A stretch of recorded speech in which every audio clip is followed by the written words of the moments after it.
Hi everyone, I'm Anne Riddell and welcome to Arts in the City. Did you know that you can see some of the city's best art without entering a museum? Donna Hanover stops by the iconic Lever House in Midtown to check out some whimsical sculptures. You may be surprised to see a giant red garden shovel if you're passing along Park Avenue around 53rd Street in Manhattan these days. It's a 16-foot sculpture of a garden trowel. And one of the things that you can see that Klaus Oldenburg and Kusha play with, the idea of scale. And so taking something that we're used to seeing on a very small scale and making it very large. Oldenburg was a pretty down-to-earth guy, so to speak. He said he liked this work because it's a sculpture that doesn't need a pedestal. It just goes right into the ground.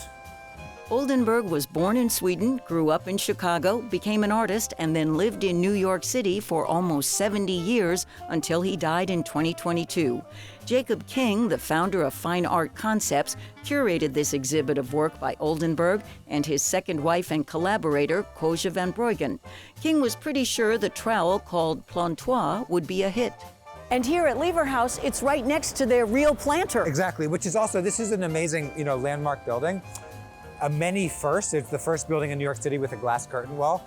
It's also the first time that anyone had done an indoor-outdoor planter. So you see behind me here, the planter actually goes from inside the lobby into outside. And the building is really radical for the way it integrated indoor and outdoor space. And so we are trying very much with the works to play off of the architecture. Oldenburg and van Bruggen were famous for many large sculptures. The Spoon Bridge and Cherry in Minneapolis, shuttlecocks in Kansas City, Missouri, shown as if giants had finished a badminton game, Cupid's Span near the Bay Bridge in San Francisco, a huge match cover in Barcelona, and the 45-foot-tall clothespin in Philadelphia, where the spring in the middle shows the year of the Declaration of Independence, 76. Right now at Lever House, there's a giant hanky as an homage to someone the artists admired. And this is based on, many images of the German-American architect Mies van der Rohe, who always had this characteristic pocket handkerchief coming out of his shirt. And that's kind of significant in terms of where we are, right? We are, yeah. Right across the street from us is the SEGM building. And the SEGM building was designed by Mies van der Rohe, and this handkerchief is kind of blowing in that direction. What are we seeing here in the back? What you're seeing is actually, this is the pocket of a man's suit jacket. And so this part will be stitched to the back of the jacket. And then if you imagine kind of what the handkerchief might look like inside of the pocket. In 1961, Oldenburg made quite a splash by creating the store in a real storefront. And he filled it with artistic plaster versions of real foods and groceries, like a pile of toast and a bag of candy. And people could come in and purchase these pieces. So the store was dynamic art, changing all the time as people made their purchases. In 1966, he went in a different direction. Part of the beauty of the work is this kind of the strangeness of it. You think of a saw as something that's like very hard and cuts through something and solid and strong. And what he's done is he's rendered a saw in this very thin, almost sheer fabric. And so it's like flaccid, it just drapes onto the floor. Did he enjoy doing this kind of work and surprising people with this? I think he did very much, yeah. Yeah, and there's a really amazing public sculpture that he did, I think in the 90s, called Saw Sawing, that's installed in Tokyo, and it's a giant saw that's like going into the ground. And so he kind of returned to the same motifs throughout his career in different ways. Are there other soft sculptures around? There are a lot, and you can see, MoMA and the Whitney have incredible ones. They have a soft toilet, they have a soft hamburger. In the Western world, sculpture was always something that was hard and solid, and Oldenburg introduced a new language into the medium of sculpture, the idea of something that's soft. These vitrines were originally built by Lever brothers, who built the building to display consumer products that they manufactured. So they would use these to show lipstick or new kinds of soap. These cases. These cases that we're looking at here. And we've used them now to display these small-scale sculptures by Klaus Oldenburg and Koja van Bruggen. In this vitrine here, we have a sculpture of a toothpaste tube. The title of this is Tube Supported by Its Own Contents. And the toothbrush is, it's got the toothpick and everything. Yeah, and then you see how he's made the toothpaste out of this a rope that he's painted pink, and then the toothbrush is made of cardboard. There are also amazing sketches, including one about ice cream. It's a proposal from 1961 by Klaus Oldenburg to replace the Pan Am building with a giant Good Humor bar. And you can see here there's like a little bite that's been taken out of the corner of the bar, and that they would kind of reroute traffic along Park Avenue through that bite. In the 60s, they called them, colossal monuments, and there were these proposals that were, never realized for these giant public artworks. Oldenburg and von Breuggen also did a witty piece with a bow tie coming off a collar at the end of a night. This originally was designed to be in front of the Walt Disney Concert Hall in Los Angeles. It was going to be 65 feet tall.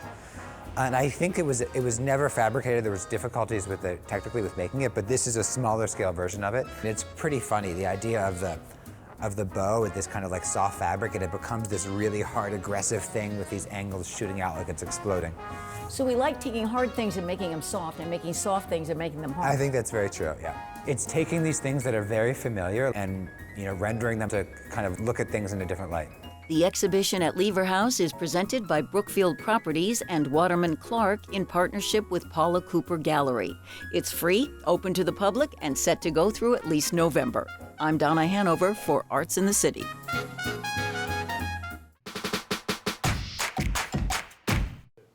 Affirming disability on stage and off. We stopped by a performance by Opera Praktikos at Asylum NYC in Manhattan, where inclusivity and talent took the spotlight.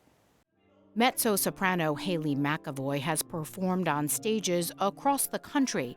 On the day we met her, she played Julia Child as part of There Will Be Cake, a dessert-inspired mono-opera concert series.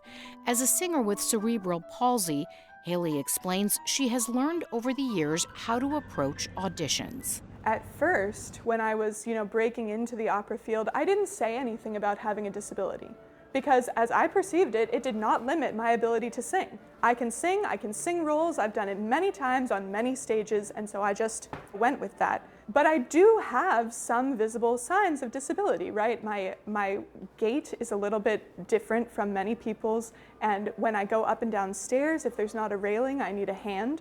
And so there were times in auditions that, for example, the stage would be up on a couple steps, and I would have to ask the panel who's listening to me, can I have a hand from you to get up and down the stairs? And I would feel them wonder what was wrong with me. And then I felt that I could feel them assume that I wouldn't be able to do certain things. And I thought to myself, like, okay, if people are making assumptions, the assumption is going to be that I am less able and less capable than I am. I am completely capable of singing a major role on a major stage. And I want people to know that. And I want people to know that inside of that capability, there are some modifications that I will need to make and some ways that I will need to support myself so that I feel safe on stage. So once I started to come to all that, I realized basically that I had to explain myself first before people jumped to conclusions about me. Challenging assumptions is part of the mission at Opera Praktikos, a disability affirmative opera company, founded in 2021 by Mariana Mott-Neuwirth, a librettist, and Greg Mumji, a musicologist with cerebral palsy. It's not an end to something. Disability is actually the beginning of a new way of performing, a new way of discovering a character. As an able-bodied person, I have learned so much from Greg in just slowing down my New York City type A mind a little bit and getting present to what do we need, how are we doing, and what do we need right now? So Greg really helps to ground me in many ways, and I push him. I think we complement each other, nicely, and we're... The goal? To make opera inclusive with performances by both able-bodied and disabled artists in accessible spaces. For Mariana and Greg, it is a partnership based in a shared passion for music, and in the case of There Will Be Cake, a shared sweet tooth. We both love live music and dessert. The first thing I noticed about going to the Met as an AO was the brownies, really. So, yeah. The first thing he loved about the Met when he went there as a kid were the brownies. Now this is exactly the same chocolate mixture. There is a reframing underway here, a sense that perceived limitations can be just the opposite. We all have limitations, even if we're not technically disabled, right? And I think for performers, there's a big pressure to say like, oh, I can do anything, whatever you want me to do, I can do it. But I think actually it's very cool to be able to say, oh, you know, I would like to do it in this way, or I would prefer if I didn't have to do this physical thing. Because that kind of constraint, it can act as like a funnel to like send the artistic intention, right? It's not always that just being able to do everything is better. The constraint can propel the art in a very meaningful way. So this is really a wonderfully chocolatey and amazing night. Souffle-like cake. Next up, we check out a museum dedicated to man's best friend. Our Andrew Falzone takes us for a walk inside the American Kennel Club's Museum of the Dog. If you live in one of the 65.1 million American households that owns a dog, boy, do we have a museum for you. About a 3-minute walk from Grand Central Station is the American Kennel Club's Museum of the Dog, a testament to the 14,000-year-old love affair between humans and their canine companions. Christopher Bromson is CEO and executive director of the museum. Dogs and humans have been so intertwined since the beginning of human civilization, and we love to kind of use our collection and the pieces of our art to pick out different touch points of that and talk about, you know, how these incredible creatures have really affected our lives and how we've affected theirs. And at the end of the day, we celebrate that connection and that bond. The age of which is on display in this case. To the left, a 30-million-year-old fossil of Hesperocyon, a canine ancestor of the modern dog that likely looked more like a raccoon or a modern-day civet. Next to it, a paw print from Carnuntum, Roman ruins that sit in the eastern part of modern-day Austria. The museum's entire collection includes over 1,700 pieces, including a wide variety of paintings, sculptures, and historical artifacts. Guiding us through, former executive director and current curator, Alan Fossel. If Alan looks familiar, you might recognize him from the iconic PBS series Antiques Roadshow, evaluating those priceless works that always seem to have a price. I would estimate this $20,000 to $30,000. Wow. So what does Alan look for now when curating for the AKC collection? A lot of people have collections of ceramics and things like that, the 60 bulldogs over their lifetime. We really aren't looking for those. We have plenty of those. What I'm now looking for is, as I mentioned, to balance it out, I've been concentrating on collecting, when we're out looking for things, continental works that show slightly different artists. Which are works from continental Europe as opposed to Great Britain or American art, also of interest?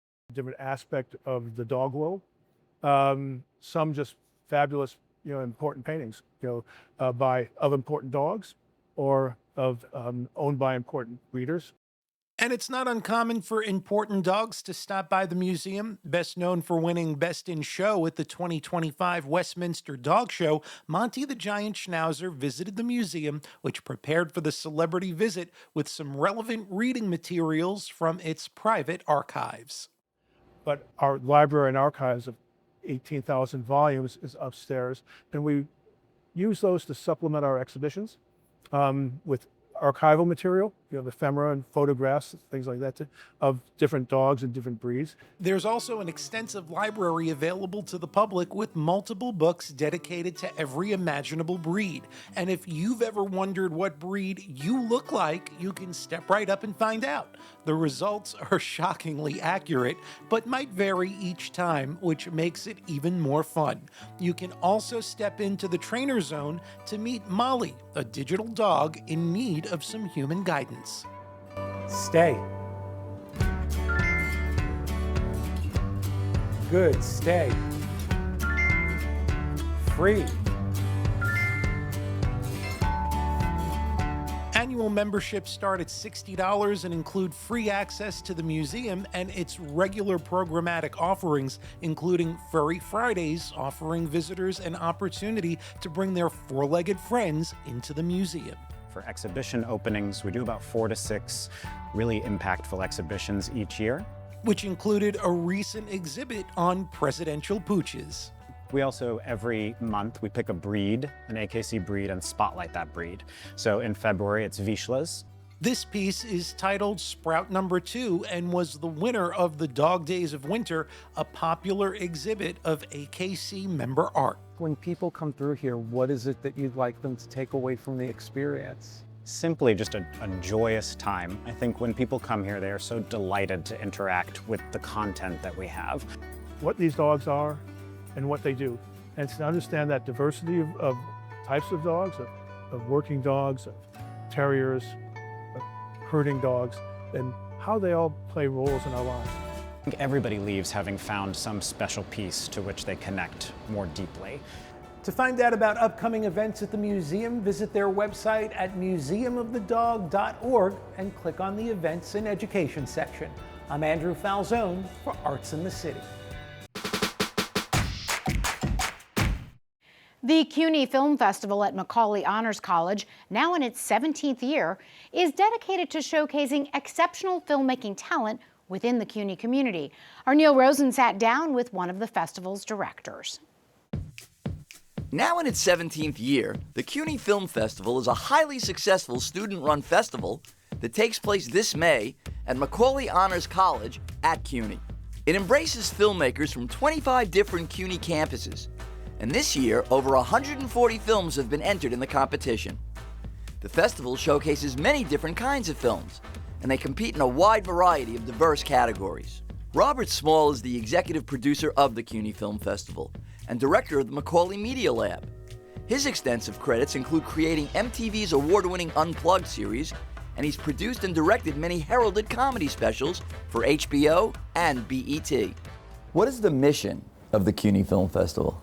Well, the mission of the CUNY Film Festival essentially is to give the filmmakers an opportunity to be seen by other filmmakers throughout the city. Because if you look at the history of New York, a lot of people will eventually come out of the education system and the film schools and go on to be successful filmmakers. And there's an opportunity for those people to be seen by others. What's the criteria to submit a film to the CUNY Film Festival? The criteria for entering the CUNY Film Festival is you have to designate whether you're an undergraduate, an alumni or graduate, or a faculty member. And we have different categories that are broken down differently in the awards department. Any and all of those people are eligible to be part of the CUNY Film Festival if in fact they have a history as part of CUNY. This is an honors college. So what's important about Macaulay's representation is that it's us embracing all of CUNY, not just one school. And that's what makes our festival different. I know you have different categories in the CUNY Film Festival. Tell me about some of those. We have a few special categories. First of all, we do give an LGBTQ plus image award, and that's an award to a film that depicts the LGBTQ community in a positive light.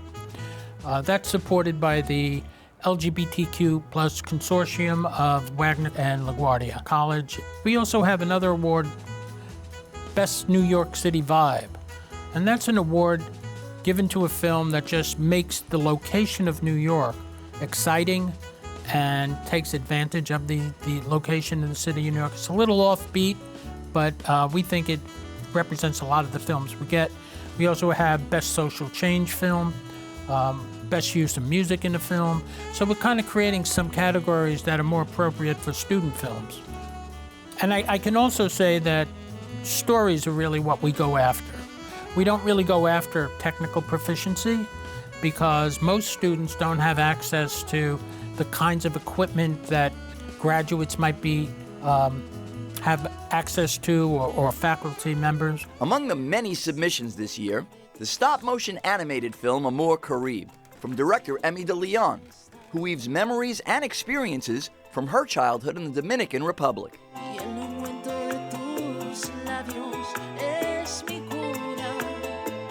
From director Elijah Wheat Dardano, Club, about two friends after a night on a town who witness a supernatural event. From director Bavli Solomon comes Holy, about a 32-year-old Christian Orthodox who, while visiting New York, decides to look for something other than his soulmate. From director Grace Wijaya, Singing in the Lifeboat, about a young woman who seeks solace in the woods of Pennsylvania amidst the COVID pandemic. But it really is peaceful here. And the romantic drama It Happened in August, from director Artima Selkuku, about a Thai immigrant who reconnects with her ex-lover in New York, who's now an acting teacher. Acting is about connection. It's about creating and embodying someone's personality into yourself. Past highlights from previous years include the film Anna. Where do you live? It determines the cost of your tuition. Soliad, filmed in New York's famed Coney Island. Runaway Baby, whose title is sort of self-explanatory. The CUNY Film Festival runs May 8th, 9th, and 10th at the Macaulay Honors College, located on 67th Street off of Central Park West. For more information, visit them online at thecunyfilmfestival.com. For Arts in the City, I'm Neil Rosen. From riveting revivals to dazzling debuts, moms are having a moment in New York City's theater scene. Patrick Pacheco, host of CUNY TV's Theater All the Moving Parts, chats with the cast of the off-Broadway hit Conversations with Mother. In your This theater season has been powered with plays celebrating mothers, not just as caretakers, but as catalysts. I want them to live. Complicated, compassionate, at times unforgivable, and always unforgettable.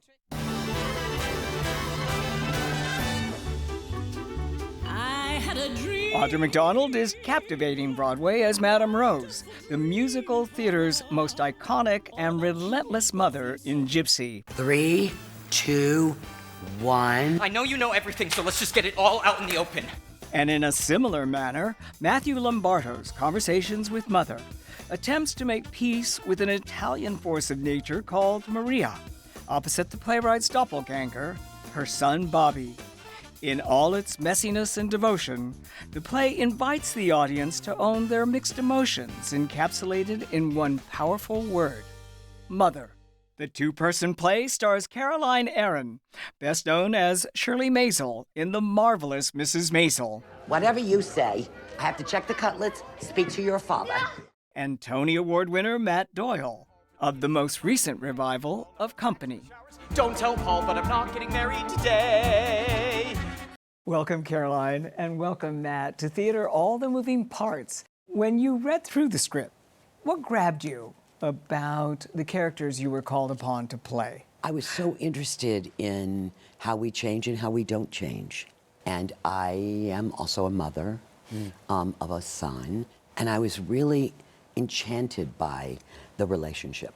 A good point, Caroline, and that was how we change and how we don't change. What were some of the pivot points in your characters? When she becomes a widow, this relationship, the relationship with her son, becomes even more consequential. But now she needs his solace in a certain way, and he's in no position to give it. He's sort of like fallen into a degraded way of living, where she says, I'm not going to see you until you change. And she sticks with it. God knows. Part of in the arsenal of motherhood is threats. This drug person, he doesn't have a job. How does he live? I think his parents send him money. Oh, well, good. The two of you have something in common. You never like any of the guys I date. That's because you get involved with more disasters than State Farm Insurance. Matt, what grabbed you about the script that made you think, yeah, I want to do it, especially as a follow-up to some extent to your Tony-winning performance as Jamie in Company? I looked through it and I was like, God, this just is my relationship with my mother. And I think that when you are a young gay man opening up to your mom, I told her when I was 16 years old, there's a certain vulnerability that you have to allow yourself to have and to share something that personal with your mom at such a young age. And it just forms a really, really special bond on top of a special bond that was already there. You mentioned that you're a mother of a son yourself. Yes, I am. And how do you differ as a mother with Maria? But I am the kind of mother that when I first became a mother and me and my girlfriends would sit around, we would have this conversation. Would you read the diary or not read the diary? Oh. I would read the diary. of any child. My mother did the same thing. She read the She's diary. so guilty of it. She would read the diary. Yes, Yes. she found diaries and she read them and she You're not would, supposed you to do know, that. She'd bring it up in like fights later and you'd be like, oh, you read my diary. Exactly. Because there is the scene in the play where Maria says, "Did I go through your stuff, and that's Yeah. why I know?" Yeah, exactly. So, and did you feel violated by that? Not, I think at the time, of course, you know, I was an anxious teenager, but looking back, I completely understand. My mom she's an amazing mother, and she's been so great with all of us over the years. But yeah, she knew that we were all way too smart for our own good and getting into things that we weren't telling her about, and she wanted to find out. Mothers tend to annex their children from time to time. How do you learn the lesson not to? You mean the roots and wings? Yes. It's sort of, that's really the job, isn't it? Is to give your children roots and also give them wings. I would say Maria's a little bit better at the roots than the wings. She's learning to let him fly on his own. And Matt, was your mother quite as tolerant in terms of when you came out? My mother definitely was concerned for so many reasons when I first came out to her, and when I have conversations with them now and they say, oh, you know, I'm sorry I wasn't that quick to accept, or I'm sorry I wasn't warmer at first, and you know, it's not, it takes so much for a young gay man, for a young gay man to accept it in themselves and to figure that out, that to put that on your parent and present that information, I give them a lot of grace for trying to figure that out and navigate that. I have a line in this play where I say to him, "You are my everything. I hope someday you can see that your everything as well." And I wasn't sure what that meant when we were first rehearsing, but you know, what it meant was, I hope someday you can see you the way I see you. Mm-hmm. You know? Thank you so much for joining us. Thank you Really so much for appreciate having it us. and was delighted with our conversation. To hear more from our conversation, make sure to watch the full episode of Theater All the Moving Parts, airing Fridays at 8:30 p.m., also on YouTube. I'm Patrick Pacheco. That is our show for today. Thanks so much for joining us. A quick reminder to check us out on our CUNY TV app and on social media. We'd love to hear from you. I'm Anne Riddell. See you next time on Arts in the City.